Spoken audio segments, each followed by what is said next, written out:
বর্তমান পরিস্থিতিকে সামনে রেখে আমরা দলবদ্ধ থাকবো ইনশাআল্লাহ, আমরা ঐক্যভাবে থাকবো ইনশাআল্লাহ। আমাদের মধ্যে কে দেওবন্দি, কে তবলিগি, কে বেরেলভি, কে জামাতি, কে শিয়া, সেটা নিজেদের ইখতিলাফি বিষয় নিজেদের মধ্যে থাক, আমরা সেটা নিজেদের মধ্যে থেকে সেগুলো ঠিক করব। কিন্তু আমরা পরিবার ভিত্তিতে, কোরআনের ভিত্তিতে, হাদিসের ভিত্তিতে, রাসূলের ভিত্তিতে আমরা ঐক্যবদ্ধ থাকবো ইনশাআল্লাহ।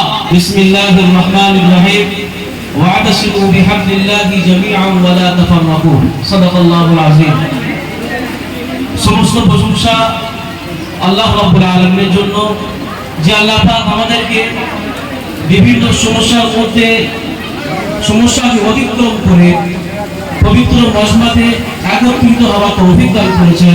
সেজন্য সর্বপ্রথম আল্লাহ রাব্বুল আলামিনের দরবারে শুকরিয়া আদায় করে বলি আলহামদুলিল্লাহ। বক্তব্য অনেক গুরুত্বপূর্ণ হয়েছে এবং আগামীতেও আমাদের ওলামা একরাম বক্তব্য দেবেন।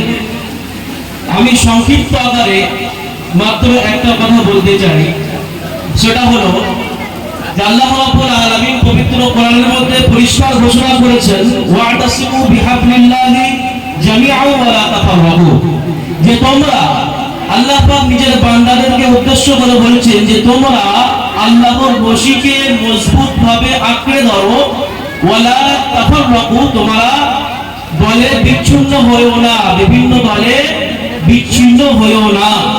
কেননা বর্তমানে যে সময় আমাদের সামনে অতিক্রম করছে, আমাদের দেশ যে সময় অতিক্রম করছে, এটা অত্যন্ত ভয়ঙ্কর এবং কঠিন পরিস্থিতি। আমরা কম বেশি সোশ্যাল নেটওয়ার্কের মাধ্যমে আমরা খবর পাচ্ছি যে আমাদের সামনে যে ওয়াকফ সম্পর্কে আলোচনা হয়েছে, যে বিল আনা হয়েছে, সে বিল নিয়ে ভোটাভুটি চলছে। ইতিপূর্বে আমরা আমাদের বাবরি মসজিদকে কেন্দ্র করে আমরা ঘটনা দেখেছি, আমরা 3 তালাককে কেন্দ্র করে আমরা ঘটনা দেখেছি।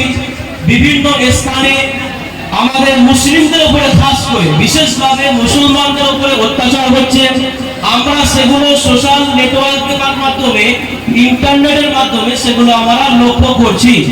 অতএব এই বর্তমান পরিস্থিতিতে আমাদের সকলকে ঐক্যবদ্ধভাবে মুসলমান কলিমার ভিত্তিতে আমাদের সমাজে, আমাদের মধ্যে মসলাগত ইখতিলাফ থাকতে পারে, পুরোই মসলা আছে এবং থাকবে, কিন্তু আমাদের দায়িত্ব এবং কর্তব্য হচ্ছে এটাই যে আমরা কলিমার ভিত্তিতে, আমাদের আল্লাহ এক তার ভিত্তিতে, আমাদের নবী হযরত মুহাম্মদ সাল্লাল্লাহু আলাইহি ওয়াসাল্লাম তার ভিত্তিতে, আমাদের সংবিধান, আমাদের কোরআন আমরা ফলো করে চলি তার ভিত্তিতে, আমরা হাদিসের ভিত্তিতে আমরা সকলে মুসলমান দলবদ্ধভাবে, ঐক্যভাবে যেন আমরা এই দেশে থাকতে পারি, এটা সর্বপ্রথম আমাদের দায়িত্ব এবং কর্তব্য।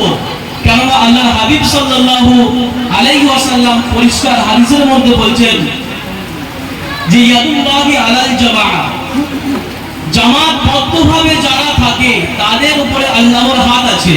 ফামান শাযযা ফিন্নার, যারা দল থেকে সরে যাবে তারা বিচ্ছিন্নভাবে তারা জাহান্নামে যাবে।